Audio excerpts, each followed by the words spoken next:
O software livre é a primeira batalha na liberação do cyberespaço. Quem controla o seu computador? É você? Ou alguma grande empresa que realmente o controla? O que é um computador? Um computador é uma máquina universal. Ele vai computar qualquer coisa que você quiser, porque você dá a ele um programa que diz o que deverá ser computado. O computador só sabe como conseguir instruções e executá-las, e conseguir mais instruções e executá-las. O programa tem as instruções, ele diz o que fazer. Criando o programa certo, você deixa ele fazer tudo. Bem, quase tudo. Quem dá as instruções ao seu computador? Você pode pensar que ele está obedecendo às suas instruções, quando ele está obedecendo outra pessoa primeiro, e a você somente na medida em que a empresa ouvir você. Com o software, há duas possibilidades. Ou os usuários controlam o programa ou acontece o contrário. É um ou outro, inevitavelmente. Para que os usuários controlem um programa, eles precisam das 4 liberdades essenciais. Essa é a definição de um software livre. O software livre respeita a liberdade do usuário e da comunidade. Geralmente chamamos de livre, usando uma palavra em francês ou espanhol. De qualquer forma, é isso que queremos dizer. Não queremos dizer que ele é grátis, não se trata de preço. Estamos preocupados com a sua liberdade. E às vezes dizemos livre, livre, para mostrar isso. A liberdade número 0 é a liberdade para utilizar o programa como você desejar e para qualquer propósito. Liberdade número 1 é a que permite o estudo do código-fonte do programa e poder mudá-lo para o computador que você quiser. O que é o código-fonte? Os programas normalmente terão duas formas. Uma forma que você pode ler e entender se você sabe a linguagem de programação. Esta é a fonte. É isso que os programadores escrevem e mudam. Há também a executável, que é um monte de números que até um programador não entende. Se você só tem o executável, é um trabalho enorme descobrir o que ele faz.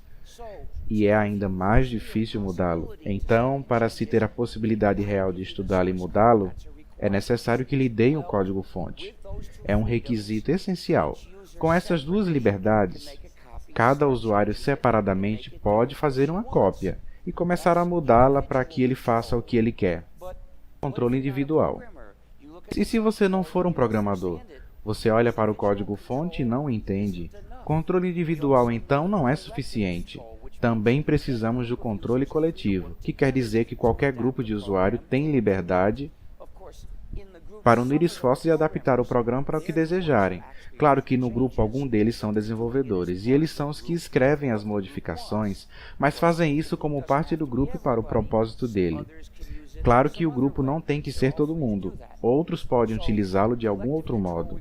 Todos estão livres para fazê-lo. Controle coletivo requer mais duas liberdades essenciais.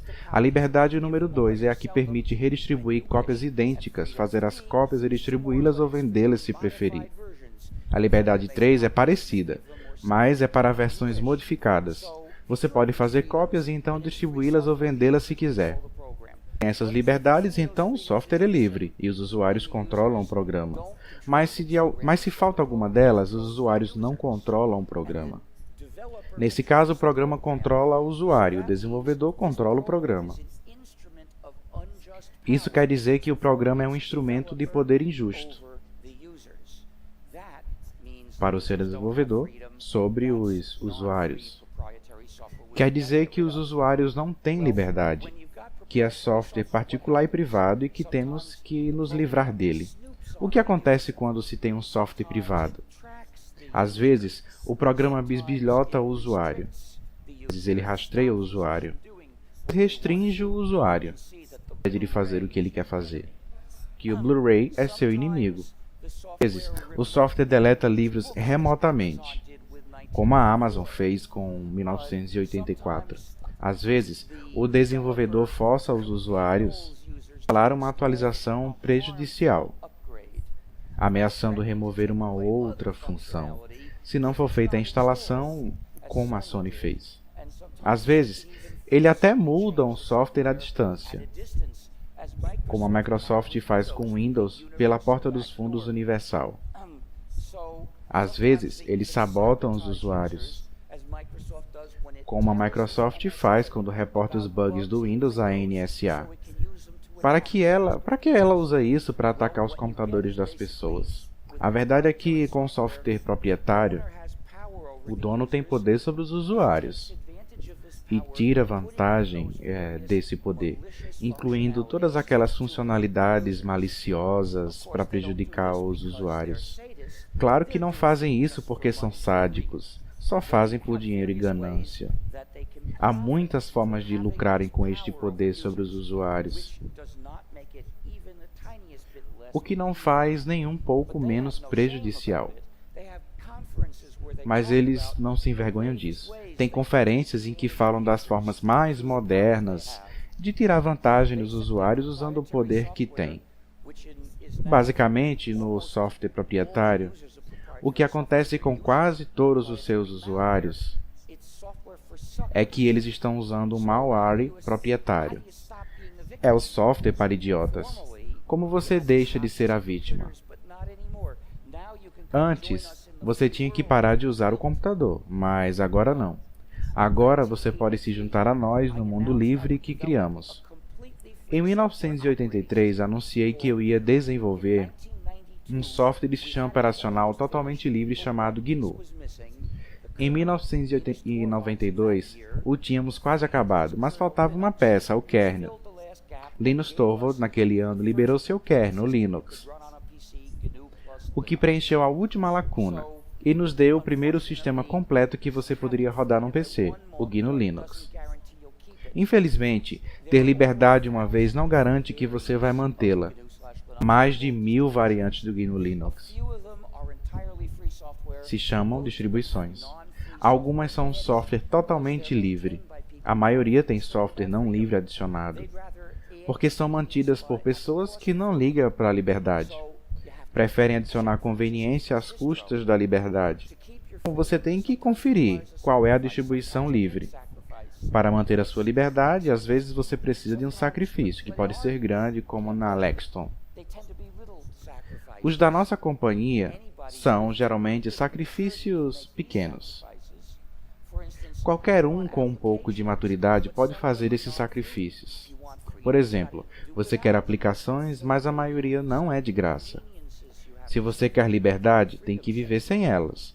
Pode haver algumas inconveniências que você sofrerá por causa da sua liberdade.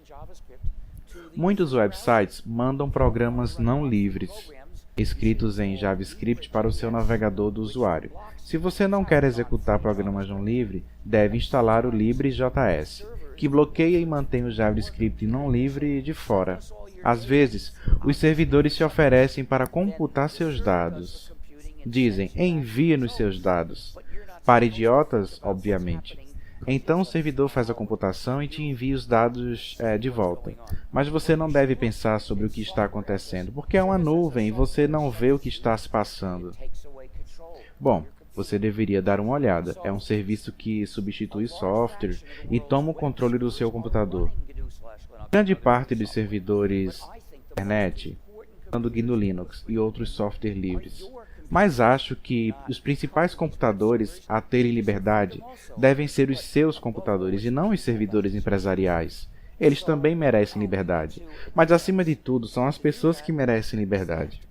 Precisamos avançar. Por isso temos que superar obstáculos. Eles é que há grandes empresas que ganham muito dinheiro controlando os usuários. Elas não querem que avancemos. Temos que superar essa oposição. Outra é que a grande mídia não fala nada sobre software livre. Eles usam um termo para enterrar essas questões éticas, onde código aberto. Se trata mais ou menos dos mesmos programas, mas com ideias diferentes. Quando os ativistas de software livre dizem esta é uma questão de certo e errado, usuários merecem liberdade e a exigimos. As pessoas que dizem código aberto não querem dizer o mesmo. Em vez disso, dizem os usuários podem modificar e redistribuir o software. E eles melhoram o código. Vão consertar alguns bugs. Talvez seja a verdade. Se queremos manter nossa liberdade, temos que falar de liberdade. Então diga software livre, e você estará nos ajudando sempre. Outro obstáculo é que muitas escolas ensinam software não livres, que é basicamente o mesmo que ensina crianças a fumar. É uma implantação de dependência, o oposto do que as escolas deveriam fazer. Uma escola deveria preparar os cidadãos para viverem numa sociedade forte, capaz, independente, cooperativa e livre. O que significa que deveria ensinar software livre nas escolas. Mas há outra razão para fazer isso pela educação. Algumas crianças querem ser programadoras, são curiosas, querem saber como os programas funcionam. Enquanto uma que estuda software livre consegue entendê-lo, a que estuda um programa não livre não aprende nada. Porque o conhecimento no programa não livre é mantido escondido, negado aos alunos. Assim, para apoiar o espírito da educação, a escola deveria assegurar que os programas sejam livres. Há uma razão ainda mais importante. Escolas deveriam ensinar o espírito da boa vontade, o hábito de ajudar os outros. A aula deveria dizer: se você trouxer um programa para a aula, do mesmo modo que acontece com biscoitos, você terá que compartilhar com os outros. Não poderá ficar com tudo. Terá que compartilhar o código-fonte para que os outros aprendam. Então não traga um software proprietário para a aula. A escola tem que dar um bom exemplo, seguindo a própria regra. Só se pode trazer software livre para a aula, com exceção de um exercício de engenharia reversa. Outro obstáculo é que existem hardwares para os quais não sabemos criar softwares, porque não nos dizem como se usa o hardware. Isso é chocante, querem te vender o produto, mas não te ensinam a usá-lo. Dizem: aqui está um programa não livre que você pode usar. Use-o e fique calado, não nos incomode. Mas como descobrimos como se usa o hardware com engenharia reversa? Estude todos os zeros e uns para descobrir o que eles realmente fazem. Escreva como se usa este hardware para que outra pessoa possa escrever o programa que o faça. É difícil, mas pode ser feito.